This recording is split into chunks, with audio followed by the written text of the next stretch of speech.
सजन रे झूठ मत बोलो, खुदा के पास जाना है, न हाथी है न घोड़ा है, वहां पैदल ही जाना है। जी हां दोस्तों, राहुल गांधी और प्रियंका गांधी के साथ आए नितिन गडकरी। वोट चोरी पर चौंकाने वाला खुलासा, हिल गए मोदी और शाह। बहुत स्वागत है आप सभी का। आप देख रहे हैं द राजनीति का विशेष सेगमेंट खबर और विश्लेषण। मैं हूं जब्बार खान। दोस्तों, नितिन गडकरी बीजेपी के अंदर एक ऐसा नाम जो अकेले ही विपक्ष की भूमिका में है। बीजेपी के अंदर इस वक्त मोदी शाह के सामने अगर कोई नेता सीना तान कर खड़ा है तो नितिन गडकरी हैं। गाहे बगाहे मोदी शाह को घेरते आते हैं, नाम तो नहीं लेते लेकिन अपने एक्शन से बता देते हैं कि उन्हीं को अपने निशाने पर ले रहे हैं। जब नितिन गडकरी किसी समस्या को लेकर अपनी बात रखते हैं तो उसके केंद्र, जिसका नाम ध्यान आता है, उसके केंद्र में बीजेपी के नंबर 1 और नंबर 2 के पायदान पर बैठे हुए शाह और मोदी के अलावा कोई और नाम ध्यान में आपके नहीं आता होगा। और अब की बार नितिन गडकरी ने जो दावा किया उससे यह साबित हो गया कि नेता प्रतिपक्ष राहुल गांधी जो दावा करते हैं कि चुनाव आयोग इस वक्त बीजेपी के एजेंट के तौर पर काम कर रहा है, बीजेपी से ज्यादा मोदी शाह के मुताबिक काम कर रहा है, उस पर बीजेपी के कद्दावर नेता और परिवहन मंत्रालय की जिम्मेदारी संभाल रहे नितिन गडकरी ने मोहर लगा दी है। दोस्तों, चुनाव आयोग को लेकर नितिन गडकरी ने चौंकाने वाला दावा किया। उस दावे से आप समझ जाएंगे राहुल जो एक विधानसभा सीट का हवाला देकर के ये कहते हैं 1 लाख से ज्यादा फर्जी वोटर्स यहां तैयार किए गए, तो उसमें एक बड़ी सच्चाई है। दोस्तों, आपने कई तरह की तस्वीरें देखी होंगी जिसमें अगर प्रधानमंत्री मोदी एंट्री मारते हैं तो बीजेपी के कद्दावर से कद्दावर नेता उनकी भक्ति में लग जाते हैं। ऐसा लगता है साक्षात भगवान ने एंट्री मार दी और उन्हें खुश करने के लिए तरह तरह के प्रयास होने लगते हैं, तो भगवान खुश हो जाए। लेकिन नितिन गडकरी अपने समकक्ष बीजेपी नेताओं की तरह बीजेपी के भगवान मोदी को दंडवत प्रणाम करते नहीं दिखते। वो अपनी मुद्रा में होते हैं और हैरानी से बीजेपी के उन नेताओं की चरण मुद्रा को निहारते हैं, चाटुकारिता की पराकाष्ठा को समझने का प्रयास करते हैं। सबसे पहले आपको कुछ तस्वीरें दिखाते हैं, आप ये 2 वीडियो देखिए।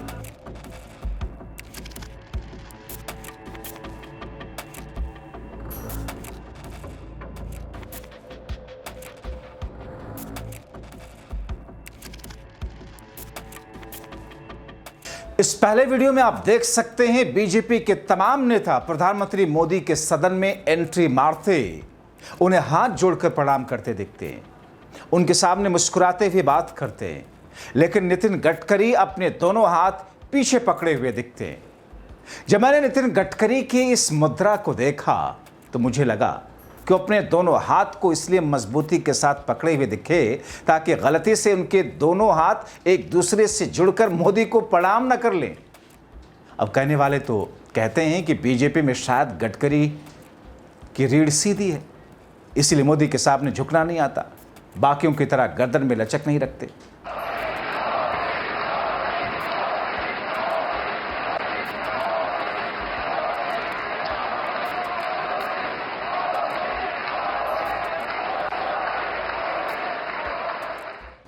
अब दोस्तों, एक और वीडियो देखिए। ये वीडियो उस वक्त का है जब मोदी ने तीसरी बार प्रधानमंत्री पद की शपथ ली, हाथ जोड़कर प्रणाम करते दिखे। अब जैसे ही पीएम मोदी इस अवतार में आए, बीजेपी के तमाम नेता खड़े हो गए सिवाय नितिन गडकरी के।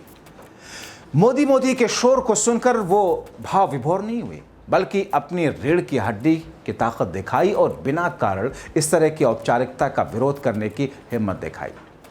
नितिन गडकरी खुले तौर पर पिछले 11 सालों में बीजेपी के शासन पर अपनी राय रखने में हिचकते नहीं दिखे।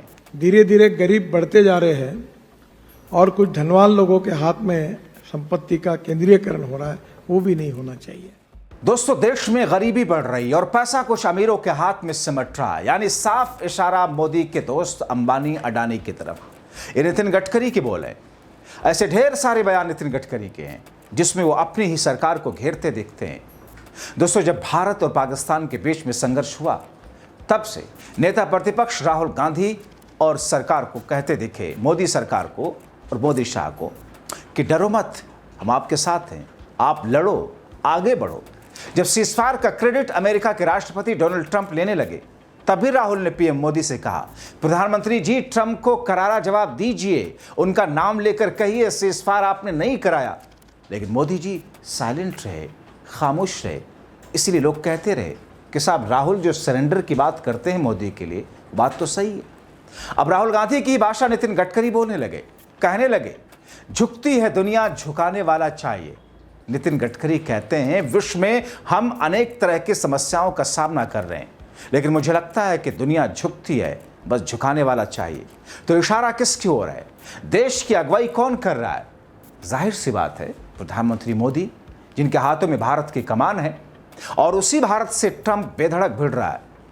गडकरी ने यह भी कहा, सबसे बड़ी राष्ट्रभक्ति यह हो सकती है कि हम इंपोर्ट को कम करें, एक्सपोर्ट को बढ़ाएं। विश्व गुरु बनने के लिए यह जरूरी है। तो भक्त प्रधानमंत्री मोदी के विश्व गुरु के तौर पर अब तक जो प्रोजेक्ट करते आ रहे थे, उन्हीं भक्तों को नितिन गडकरी ने आईना दिखा दिया। आईना दिखाते हुए कहा, दुनिया की सभी समस्याओं का उपाय साइंस, टेक्नोलॉजी और नॉलेज है, और हम नॉलेज और पावर का इस्तेमाल करेंगे तो दुनिया के सामने झुकना नहीं पड़ेगा। नेता प्रतिपक्ष राहुल गांधी भी तो यही कहते हैं, कांग्रेस भी तो यही कहती आई है कि ढोल मत पीटिए, बस जो काम किया है वो दिखना चाहिए, जो अभी तो दिख नहीं रहा। अब दोस्तों, नितिन गडकरी, उनका वो बयान सुन लीजिए जिसमें राहुल गांधी जो चुनाव आयोग पर वोट चोरी का आरोप लगा रहे हैं, उस पर वो मोहर लगाते हुए दिख रहे हैं। कैसे? मेरे समय चुनाव में 3.5 लाख नाम, जो अब मुझे ध्यान में आया, जो मेरे वोटर है वो काटे गए थे। 3.5 lakh voters of yours were cut, but कई लोग कहते हैं ये आपके खिलाफ साजिश थी कि आपको कमजोर करने के लिए names were cut off from the voter list. क्या ये सही है? नहीं, मैं किसी पे आरोप नहीं करूंगा, पर सच्चाई ये थी कि 3.5 लाख नाम काटे गए थे, और जो मेरे वोटर थे, मेरे भांजे का काटा, ऐसे मेरे परिवार के भी लोगों के काटे। तो सुना आपने, 3.5 लाख वोट लोकसभा के दौरान नागपुर में काटे गए। यह खुद नितिन गडकरी का कहना है। अब ये किसके कहने पर हुआ? नितिन गडकरी का किसी का नाम तो नितिन गडकरी ने नहीं लिया, लेकिन वोट तो काटे गए। बीजेपी के अंदर नितिन गडकरी की राजनीति से सबसे ज्यादा किसकी हालत खराब हो रही है? अभी तक जो मैंने बताया उसे तो आप समझ गए होंगे। आपको दोस्तों 3-4 साल पहले तक याद होगा कि नितिन गडकरी की जमकर तारीफ हो रही थी। कहा जा रहा था उनके परिवहन मंत्री बनने के बाद सड़क मार्ग में बेहतरीन सुधार हुआ, जगह जगह सड़कें बनी, रिकॉर्ड समय में बनाई गई। फिर अचानक से 3-4 साल बाद हर एक जगह यह खबर आने लगी, नितिन गडकरी के परिवहन विभाग की ओर से बनाई गई सड़कें तो बेहद खराब निकली, भरभरा कर गिर रही हैं। अब दोस्तों, अचानक से यह खबरें क्यों आने लगी? क्योंकि बीजेपी के अंदर कोई है जो नहीं चाहता कि गडकरी की पॉपुलैरिटी में इजाफा हो। बेसिक सी बात है, राहुल गांधी जो कह रहे हैं कि वोट चोरी हुई, चुनाव आयोग को इसकी जांच करना चाहिए, उसमें कहीं भी गलत नहीं है। और गलत क्या, चुनाव आयोग की जिम्मेदारी है कि अगर कोई सबूत दे रहा है, खुलासा कर रहा है, तो चुनाव आयोग जांच करे। अगर चुनाव आयोग जांच नहीं करता है, चुनाव आयोग इसका जवाब नहीं देता है, जनता को संतुष्ट नहीं करता है, तो इसका मतलब यह है कि चुनाव आयोग कहीं ना कहीं झोल करा रहा है। नितिन गडकरी तो बहुत पहले ही कह चुके हैं, 3.5 लाख बीजेपी समर्थित वोटरों के नाम मेरे चुनाव में काटे गए। अब नाम भले ही पीएम मोदी का नाम नहीं लिया उन्होंने, लेकिन निशाना सीधे तौर पर उन्हीं था। गडकरी ने तो यहां तक कहा था कि उनके रिश्तेदारों के नाम कटवा दिए गए थे। इशारा मोदी शाह की तरफ है, क्योंकि मोदी विरोधियों का कहना है कि वो अपने विरोधियों को निपटाने के लिए किसी भी हद तक जा सकते हैं, इसीलिए वोट चोरी हो रही है। वैसे भी दोस्तों, नितिन गडकरी की नज़र में कहीं ना कहीं राहुल गांधी एक ईमानदार नेता है। इसे आप ऐसे समझ सकते हैं, जब बीबीसी के पत्रकार ने नितिन गडकरी से सवाल किया कि राहुल गांधी को आप किस तौर पर देखते हैं, तो उन्होंने कहा कि दिल्ली में आने के बाद मैंने एक बात का अनुभव किया, अलग अलग प्रकार के लोगों से मैं मिला तो मैंने एक बात देखी, जिन लोगों को मैं दूर से बहुत बड़ा समझ रहा था, उनके नज़दीक जाने के बाद मुझे पता चला कि वो बहुत छोटे हैं, और दूर से मैं जिनको बहुत छोटा समझ रहा था, उनके नज़दीक जाने के बाद मुझे पता चला कि वो तो बहुत बड़े हैं। तो गडकरी के लिए छोटे कौन है, बड़ा कौन है, उनकी ओर से किए गए इशारे से समझ सकते हैं। कुल मिलाकर के आप कह सकते हैं कि राहुल से मिलकर गडकरी का चुनाव आयोग के खिलाफ हल्ला बोल है। मोदी शाह को चैलेंज है, जांच तो कराइए और इसी बात से मोदी शाह घबराए हुए हैं, इसी बात से चुनाव आयोग डरा हुआ है। वरना कोई शख्स अगर 6 महीने की मेहनत करके, कोशिश करके चुनाव आयोग के डेटा के हिसाब से ही अगर कोई बड़ा खुलासा कर रहा है तो फिर चुनाव आयोग खामोश क्यों है? ज्ञानेश कुमार खामोश क्यों है? क्या ज्ञानेश कुमार शाह के लिए लॉयल्टी दिखा रहे हैं? क्योंकि ये मुख्य चुनाव आयोग एक वक्त में अमित शाह के विभाग में ज्वाइंट सेक्रेटरी हुआ करते थे। अमित शाह ने चुनाव आयोग में इन्हें भेजा है।